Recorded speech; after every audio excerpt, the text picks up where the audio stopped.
자, 21번까지 왔습니다. 다음 중 중개행위의 종료 사유로 볼 수 없는 것은 21번 답이 1번이죠. 제2중개계약의 체결은 중개가 계속 이어지는 단원입니다. 자, 물건을 파는 사람과 사는 사람을 사이에 개공사가 중개를 하는데 하나 사주세요, 팔아주세요를 중개계약이라고 그랬죠. 자, 이런 중개계약이 종료되는 시점, 끊어지는 시점 2번부터 봅시다. 물건의 멸실, 물건이 멸실되면 더 이상 중개할 수 없겠죠. 3번 거래계약의 체결, 계약이 체결되었다 그럼 중개는 끝나겠죠. 3번 계약의 해지, 당사자들이 우리 없는 걸로 하자, 당연히 끝나겠습니다. 5번 개공사가 사망했다, 팔아줄 사람이 없네, 그죠? 종료 시점이죠. 답은 1번 제2중개계약인데 제2중개계약은 이렇게 일어납니다. 물건을 파는 자 갑이 있고 을이 있는데 개공사가 중개를 함에 있어서 아파트를 팔아주세요 하면 이걸 중개계약이라 그러잖아, 그죠? 그런데 매수자가 있으면 소개를 하면 되겠죠. 근데 매수자가 없다, A 개공사가 B 개공사에게 당신이 매수자를 찾아보시오 해서 개공사와 개공사 간에도 중개가 일어날 수 있습니다. 1을 1 중개를 한다면 1을 2 중개 계약이다, 그죠? 중개 계약은 계속 이어지는 시점이니까 종료 시점이 아니다. 답은 1번. 22번 넘어갑니다. 산수 문제죠. 자, 개공사의 종별에 따른 업무 보전 가입 금액이 잘못 연결된 것은 답이 5번입니다. 한국자산관리공사 특수법인이죠. 법인은 무조건 얼마? 2억 이상을 가입합니다. 그래서 답은 5번. 자, 공부할까요? 1번 중개법인은 얼마죠? 주된 사무소 2억입니다. 개공사 1억 이상, 법인의 분사무소 1억 이상, 지역농협 특히 시험에 잘 나옵니다. 줄자 끊고 1,000만 원 이상을 가입해야 된다. 그래서 잘못 연결된 것 5번입니다. 23번입니다. 이 법상 거래정보사업자의 지정 취소 사유인데 옳지 않는 것은, 자, 지정 취소되는 사유 이렇게 공부했습니다. 지정이 취소되는 사유는요 하면 취소 사유는 허운정해일이 있다 이렇게 공부합니다. 5가지니까 시험에 나오기도 좋다 이렇게 많이 강조했고, 허운정해일이 취소되는 사유인데 허 딱 들으면 자동으로 허위만 딱 기억하시면 저절로 나오는 말이 거짓, 부정한 방법으로 지정을 받았다 취소됩니다. 운은 운영 규정을 위반하면, 정보를 허위로 공개하면, 사망하거나 해산해서 더 이상 운영 못하면 취소되겠죠. 사망과 해산은 같은 말이에요. 1. 지정받은 날로부터 1년 내로 운영 안 하면 취소합니다. 그래서 기억하기 좋게 탤런트 중에 허윤정이가 있는데 저는 아직 얼굴 못 봤습니다. 허윤정이가 요즘은 텔레비에 취소됐어요. 왜 취소되었다? 해산해서 1년 동안 취소되었다. 그래서 허운정해일이 취소된 사유다 이렇게 기억하라 그랬습니다. 허윤정이가 뭐 했다고요? 해산해서 1년 동안 취소됐습니다. 또 혼자서 유산인지 출산인지 헷갈리지 마라 이까지도 전달을 했었습니다. 자, 그러니까 23번 옳지 않는 것은 답이 4번에 보이죠.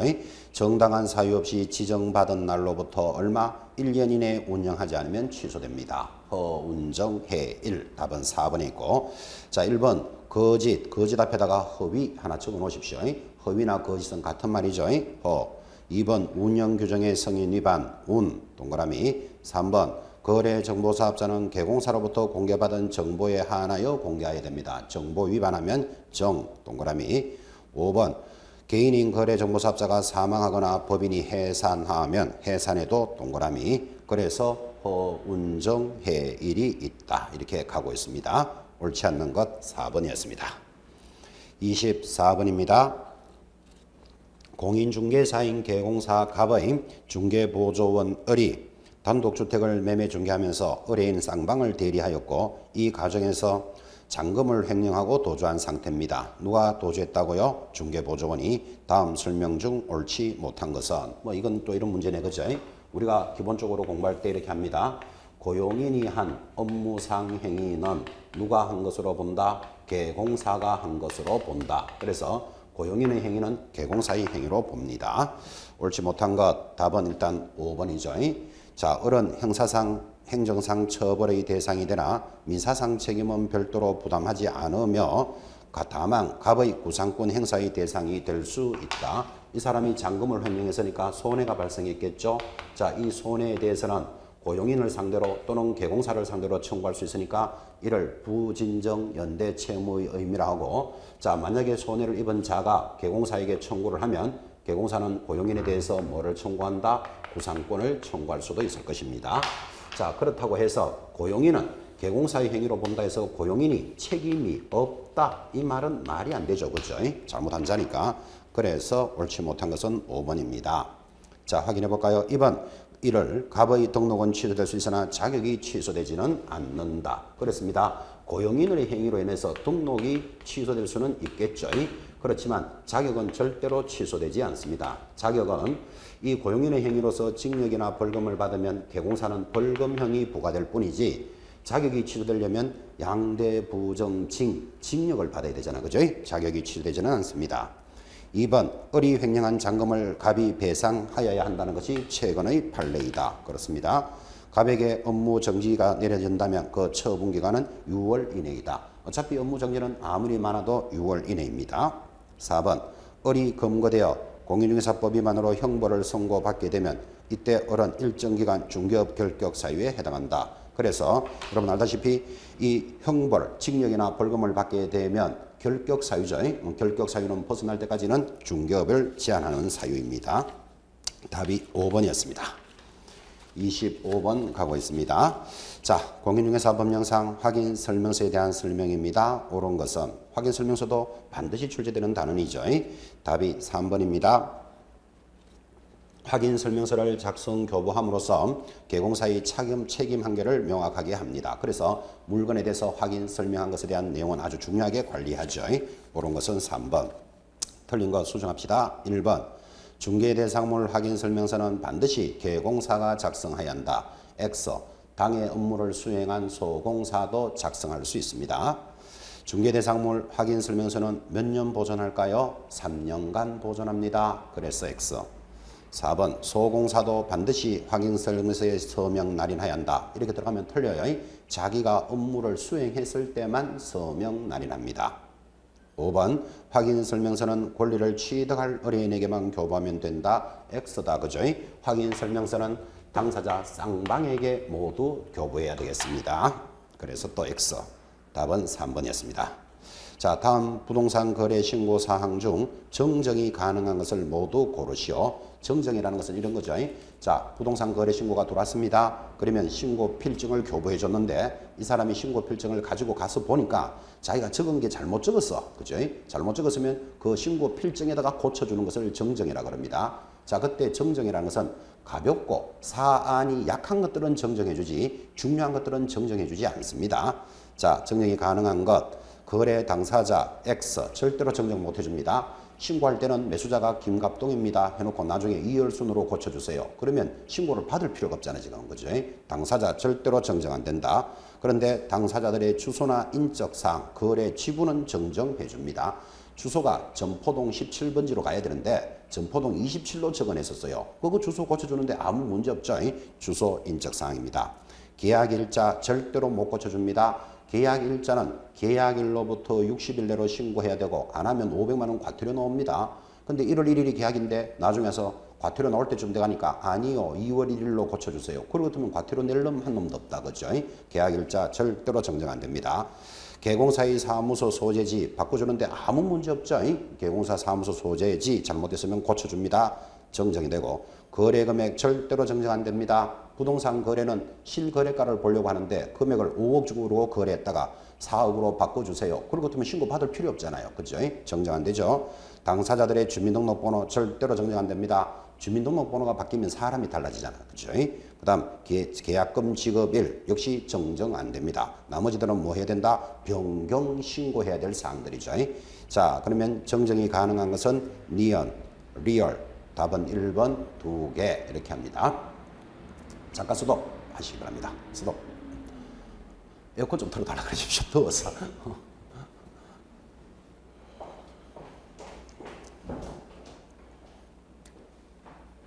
아까는 에어컨 있었었죠? 네? 아까 시간에는 에어컨 있었었죠? 아까 시간에 있다가 방금 껐죠? 그럼 에어컨을 그걸 나를 주면 내가 필요하면 껐다 켰다 하면 안 될까요? 그렇지. 또 하다 보면 추울 때도 있거든요.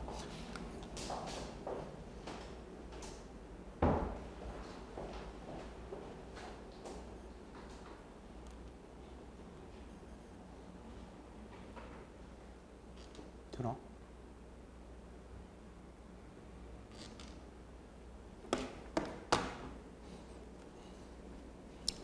자, 잘라주고 다시 갑니다. 신호주면 가겠습니다. 자, 27번까지 내려왔습니다. 중개보수에 관한 설명입니다. 옳지 않는 것은 답이 3번이죠.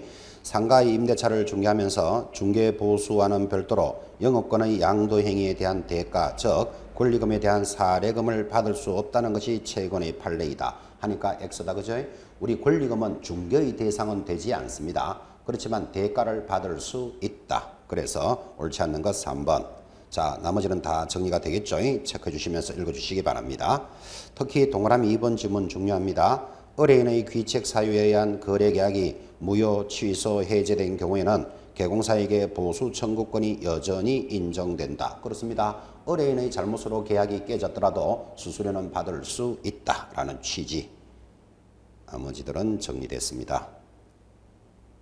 특히 1번 지문도 중요합니다. 이 법상 개공사가 보수를 받게 되면 수수하게 되면 영수증을 작성 교부할 의무는 없습니다. 영수증 작성 교부는 없지만 확인 설명서에 그 산출 내역 등이 반드시 기재되어야 할 것입니다. 그래서 옳지 않는 것 3번으로 정했습니다.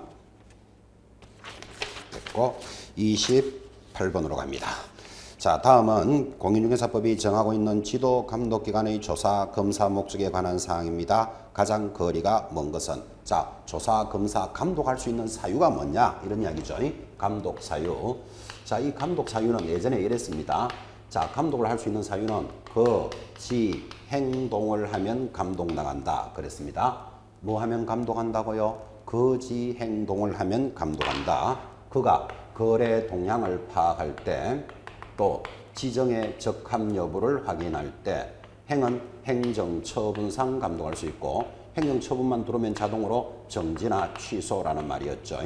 동은 거래 등은 등록사항을 확인할 때, 동이지만 등록사항을 확인할 때 감독 사유였습니다. 자, 그래서 예전에는 감독 사유 하면 거지 행동하면 감독합니다 하다가 지금은 거래 동향과 행정처분만 남았고 두 가지는 폐지가 됐습니다. 폐지가 되니까 이게 있는 척하고 이렇게 문제를 묻는다 이 말이에요. 자, 그래서 지금은 감독 사유는 거행한다 이렇게 기억하시기 바랍니다. 거행, 거래 동향을 파악할 때 행정처분상. 자, 그렇게 되니까 여기 감독에 대해서 거리가 먼 것은 답이 3번. 거래정보사업자의 위법 행위의 확인 및 지정 취소를 위해서 필요한 경우. 봐요. 지정 취소를 위해서 필요한 경우 이런 말들은 없어졌잖아요. 지금 그죠? 답은 3번. 자, 1번. 투기 등 거래 동향을 파악할 때 동그라미 하시기 바랍니다. 또 협회에 대한 조사 검사 목적으로 감독할 때 당연히 감독할 수 있고, 4번. 이 법에 대한 위법 행위를 확인하여 자격 취소, 자격 정지, 그거를 뭐라 부른다? 행정 처분을 할 때. 5번도 갈라놨죠. 개공사에 대한 등록 취소, 업무 정지 등 행정 처분할 때 감독할 수 있습니다. 거행하면서 자기 것으로 잘 정리해 주셔야 되겠습니다. 29번 들어왔습니다. 인장 등록에 대한 내용으로서 옳지 않는 것은, 답이 5번이죠. 자, 개공사가 거래계약서에 인장을 날인하면서 등록된 인장을 사용하지 아니하면 거짓 기재로 보고 개공사에게 등록을 취소할 수 있다. X. 인장 등록 위반은 우리는 뭐라고 부른다? 6월 이하의 업무 정지 사유죠. 소공사가 인장 등록을 위반하면 자격 정지, 개공사는 뭐라고요? 업무 정지입니다. 자, 옳지 않는 것 5번 잡으시고 공부할까요? 1번. 인장은 모든 개공사가 등록하여야 한다. 5. 매수신청 대리인 개공사가 대리 행위를 위해서 별도로 인장을 등록할 필요는 없다. 왜? 중개업을 할 때 등록한 인장을 사용하면 되니까. 3번. 분사무소에서 사용한 인장은 법인의 대표자가 보증하는 인장을 주된 사무소를 관할하는 등록관청에 등록할 수 있다. 그렇습니다. 분사무소 사용 인장은 어디서 사용한다? 주된 사무소에서 합니다. 4번. 소공사는 법인인 개공사에 소속되든 개인인 개공사에 소속되든 인장 등록 의무가 있다. 그래서 인장을 등록해야 될 사람 두 사람. 첫째 누구? 개공사. 그리고 소공사는 인장 등록을 합니다. 그때 개공사 하면 저절로 세 사람 보이시죠? 법인, 공인중개사, 부칙 6조를 개공사라니까 결국은 인장을 등록할 사람은 법인, 공인중개사, 부칭육조, 소공사가 대상이더라. 그래서 5번 업무정지인데 취소할 수 있다 했으니까 X입니다. 30번 행정처분인 업무정지에 대해서 설명합니다. 틀리는 것은 답이 4번이죠. 개공사가 업무정지를 받은 경우 등록의 효력이 소멸되므로 이거부터 X다 그죠? 업무정지 받았으면 정지기간만 지나면 일할 수 있죠. 효력 소멸하니까 X. 그 기간 중에 중개업무를 하게 되면 무등록 중개업으로 처벌받는다. X입니다. 무등록자가 될 수는 없다. 단지 업무 정지 받고 뻐적뻐적 일하게 되면 등록이 이제 취소되는 사유겠죠. 그죠? 답은 4번. 자, 나머지들은 다 맞습니까? 특히 동그라미 3번 업무 정지 처분의 세부적인 기준으로는 1개월짜리, 3개월짜리, 6개월짜리가 있다. 그리고 여러분들 교재를 잘 보시면서 6개월짜리가 모두 몇 개? 4개가 있다는 걸 잘 보셔야 돼요. 6개월짜리 4개가 있으니까 다른 놈을 하나 섞어서 문제 물을 수도 있습니다. 나머지는 정리하시면 되겠고 31번 들어왔습니다. 일반 중개계약과 관련된 다음 설명 중 옳지 못한 것은 답이 5번이죠. 당해 업무를 수행한 소공사가 서명 및 날인하도록 서식화되어 있다. X다 그죠? 자, 일반 중개계약은 하나 아파트를 하나 사주세요, 팔아주세요라는 일반적인 중개계약서에는 소공사가 서명 날인하는 라는 양식은 없습니다. 개공사와 누구 어뢰인 간에만 서명 날인하도록 되어 있으니까요. 그래서 답은 5번이고 공부합시다. 현행 공인중개사 법령상 명문으로 인정되는 중개계약이다. 우리 법에는 일반적인 중개계약과 전속 중개계약 두 개가 있습니다. 명문으로. 국토장관은 일반 중개계약과 관련하여 표준이 되는 서식을 정하여 그 사용을 권장할 수 있다. 그렇습니다. 3번 일반 중개계에서는 사용의 의무가 없는 권장계약서죠. 반드시 작성을 해도 되고 안 해도 되는 사유. 그리고 일반 중개에서는 3년간 보존할 필요도 없다. 즉 한마디로 보존 의무가 없습니다. 전속 중개계약서는 몇 년 보존한다? 3년간 보존하도록 되어 있습니다. 옳지 못한 것 5번. 32번 돌아왔습니다. 등록을 위한 실무교육과 관련된 설명인데 옳지 못한 것은 답이 2번이죠. 소공사는 소속이 있으므로 언제나 실무교육을 받을 수 없다. X. 소공사도 실무교육 대상자입니다. 자, 답은 2번이 틀렸고 공부합시다. 실무교육의 원칙적인 실시권자는 누구? 시도지사. 3번 법인인 개공사의 경우 사원 또는 임원 전원이 실무교육 대상이며 이때 공인중개사 자격이 없는 사원 임원이 실무교육의 대상이 될 수도 있다. 그렇습니다. 법인의 사원 임원은 자격증이 있거나 없거나 모두 실무교육 대상자입니다. 4번 법인의 분사무소에 있어서는 책임자가 실무교육을 받아야 하고 5번 개공사의 종별의 변경에 있어서는 어떠한 경우라도 실무교육을 다시 이수할 필요는 없다. 그렇습니다. 어차피 이 종별이 변경된다라는 말은 이 세 사람의 개공사가 법인이 공인중개사로 바꾸고 싶다. 공인중개사가 법인 되고 싶다. 부칭육조가 자격증을 따면 공인중개사로 종별이 달라지겠죠. 달라질 때는 어차피 중개업을 할 때 등록증을 다 받아서 영업하던 자들이므로 별도의 실무교육은 받을 필요는 없습니다. 자, 그래서 옳지 않는 것은 2번. 33번입니다. 이 법에 위반하여 형벌에 관한 사항 중 틀리는 것은 답이 4번인데 부동산 거래 신고를 거짓으로 하게 되면 형벌에 처해진다. 형벌을 하면 자동으로 징역이나 벌금이나 그랬잖아요. 형벌이 아니고 질서벌로서 뭐 취득세 3배 이하의 과태료에 해당됩니다. 과태료니까 질서벌이지 거짓 신고는 형벌하니까 X. 자, 공부합시다. 1번 형벌을 선고받는 경우 항상 개공사 등이 될 수 없는 결격 사유에 해당하나 자격 시험에 응시할 수는 있다. 증력이나 집행유예 받은 결격 사유자도 시험 칠 수는 있다 그랬죠. 시험 쳐서 합격하면 자격증도 교부됩니다. 2번 법인의 중개보조원이 중개 업무에 관하여 형벌에 처할 수 있는 위반 행위를 한 때는 그를 고용한 법인인 개공사에 대해서도 해당 조에 규정된 벌금형을 부과할 수 있다. 우리는 이것을 양벌규정 그랬습니다. 3번 소공사가 행정형벌 중 징역형을 선고받으면 자격이 취소됩니다. 양대부정징에 해당되죠. 고용한 개공사의 자격은 취소되지는 않는다. 사장님까지 취소시킬 필요는 없죠. 5번 개공사가 의뢰인과 직접 거래를 하게 되면 직접 거래 얼마죠? 3년에 2천. 자, 우리 금지행위에서 형벌은 반드시 암기하셔야 됩니다. 그 금을 받고 매매에 협조하게 되면 얼마? 1년 징역 1,000만 원 벌금이고 정서를 직접 거래 쌍방대리 투기를 조장하면 얼마? 3년에 2천이다. 그래서 직접 거래 3년에 2천. 잘 넣어주시면 이 금지사항은 반드시 형벌이 암기되어 있어야 됩니다. 34번입니다. 개공사가 부동산 거래 신고를 하는 경우 반드시 신고할 사항이 아닌 것은 자, 우리 부동산 거래 신고 사항이 무엇입니까? 이것도 암기 사항이죠. 그죠? 인, 개, 지, 목, 종, 면, 실, 조, 중을 신고 사항이죠. 인계, 지지, 목, 종, 면, 실, 조, 중. 인이 뭐지요? 인하면 매수 매도인의 인적 사항. 개 하니까 계약 일자, 자동으로 중도금, 잔금 지급일. 지는 소재, 지번, 지목, 종류, 면적, 실거래 가격, 실거래 가격이 제일 중요하고 조건과 기한, 그리고 개공사, 개업공인중개사가 있다면 개공사도 신고 대상인데 자, 지금 거기 1, 2, 3, 4, 5 중에서는 그래도 이 단원이 다 나왔지만 신고하지 않아도 되는 것 하면 조건과 기한밖에 없죠. 조건과 기한은 있으면 적고 없으면 안 적어도 되는 거잖아요. 그래서 답이 4번입니다.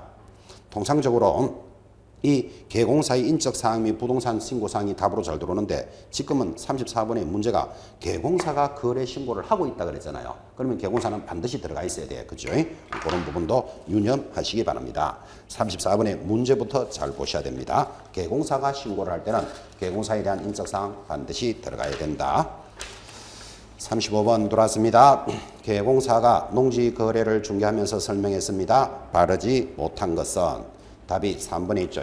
주말 체험 영농을 하고자 농지를 취득하는 경우에는 그 취득 면적에 제한은 받지만 일단 1000제곱미터 미만이죠. 농지 증명은 발급받지 않아도 된다 하니까 X. 반드시 농취증은 있어야 합니다. 틀린 거 3번. 자, 1번 농지 전용 협의를 완료했습니다. 농지를 다른 용도로 쓰겠다고 협의가 완료되면 토지는 농지 증명이 없어도 농지를 취득할 수 있으나 농지 전용 허가나 신고를 한 자는 당연히 농취증이 있어야 한다고 기억합시다.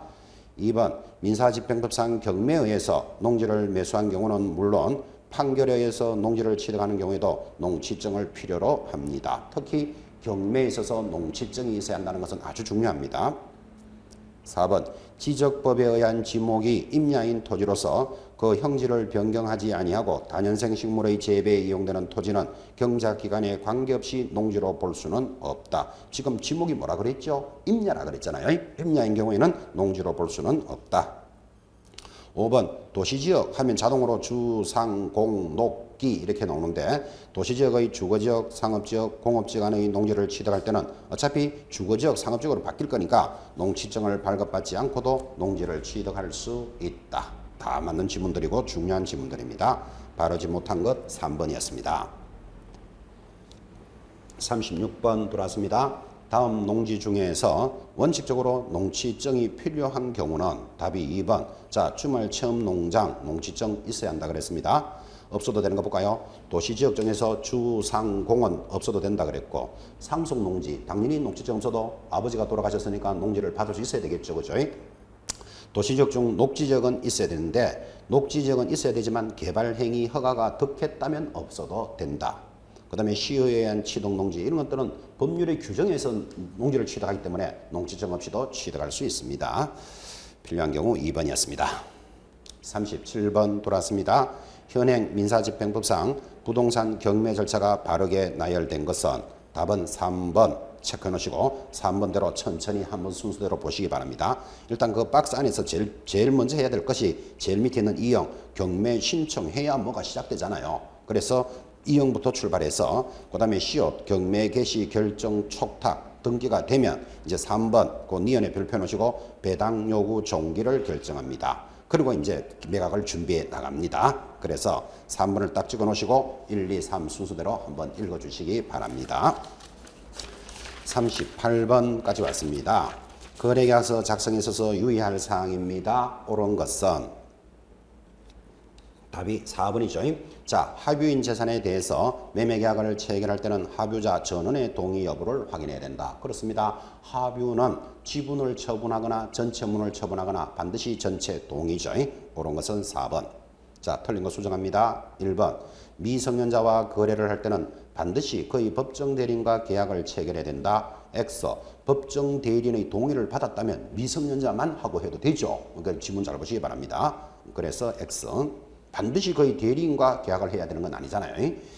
2번. 등기상 증명서상의 소유자와 실제 소유자가 다르다면 누구하고 거래해야 된다? 실제 소유자와 거래합니다. 우리나라 등기는 공신력 없다. 그게 연결되고. 3번. 거래계약서는 서면에 의해서 작성되어야 하고 반드시 공법상 이용 제한 사항이 기재되어야 한다. 공법상 사항 때문에 X죠. 자, 거래계약서의 필수 기재 사항 이것도 반드시 기억하셔야 됩니다. 거래계약서의 필수 기재 거부터 출발합니다.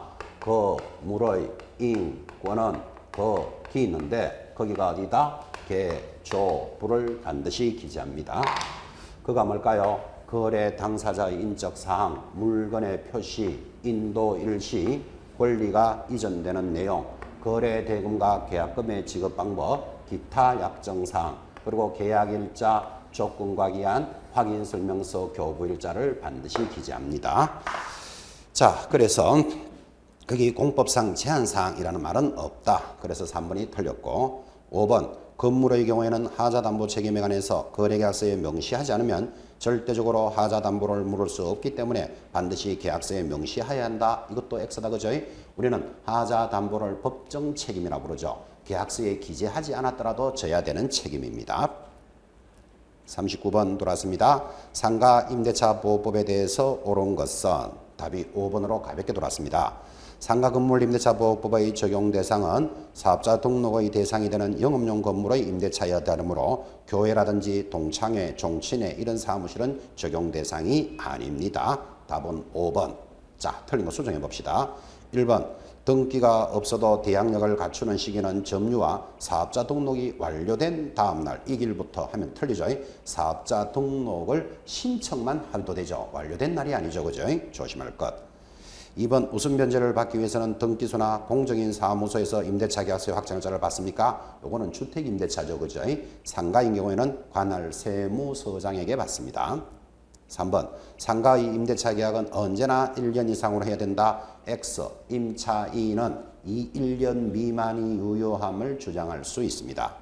4번 임대인의 계약갱신 요구권 행사에 임차인은 법정된 사유를 제외하고는 응해야 한다. X. 자, 이 계약갱신 요구권 행사는 임대인이 응해야 되지 임차인이 응해야 되는 사유는 아니죠. 임대인이 응해야 되되 거절할 수 있는 사유가 8개가 준비되어 있습니다. 갱신 요구권은 누가 요구한다? 임차인이 요구하잖아요. 갱신을 더 하고 싶다라고. 그래서 틀렸습니다. 자, 마지막 40번 문제입니다. 주임법과 관련된 내용인데 틀리는 것은 답이 5번이죠. 임차인이 전입신고일 현재 해당 지역의 소액 보증금에 해당되는 경우 항상 일정 부분을 최우선 변제받을 수 있다 하면 X입니다. 지금 현재 2014년 1월 1일부터 현재는 서울 지역에서의 최우선 변제는 9,500만 원 이하일 때 3,200까지인가? 그렇죠. 자, 그러면 무조건 3,200을 받는 것은 아니죠. 전체 금액의 2분의 1의 범위 내에서만 받을 수 있고 선순위 담보 일자를 기준으로 하기 때문에 반드시 최우선 변제는 받는다 하면 틀립니다.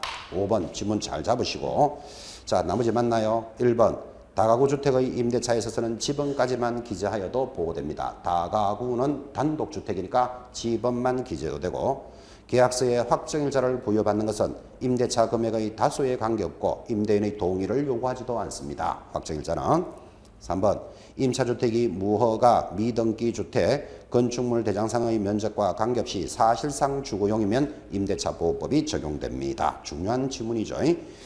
4번 법인을 임차인으로 하고 그 소속 직원이 점유와 전입신고를 한 경우에는 보호되지 않지만 외국인이 관계 법령에 의해서 대항력권과 확정일자를 갖추면 외국인도 보호 대상은 된다. 이런 지문들이 중요하죠. 자, 그래서 4번 옆에다가 메모 하나 합시다. 일단 주택임대차는 법인은 적용하지 않습니다. 기본적으로. 근데 가능한 법인이 있습니다. 이거 체크해 놓으셔야 됩니다. 1번 대한토지주택공사 대한토지주택공사를 LH공사, 요즘 이렇게 말하죠. 대한토지주택공사 되고, 두 번째 지방공사 가능하고, 세 번째 중소기업은 법인이어도 된다. 자, 그러면 여러분들이 체크하실 것, 법인은 무조건 안 됩니다. 딱 잡으셔야 됩니다. 주택임대차는. 근데 상가는 법인도 보호받을 수 있죠. 자, 법인은 무조건 안 되는데 가능한 법인이 3개가 있다. 꼭 기록해 놓으셔야 되겠습니다. 자, 여기까지가 3회 모의고사 해설이었습니다. 자, 여러분들 날씨는 무더워지는데 많이 힘드셨을 겁니다. 또 오늘 3회 부분은 생각 밖으로 좀 까칠하게 어렵게 문제도 많이 훈련을 해보신 겁니다.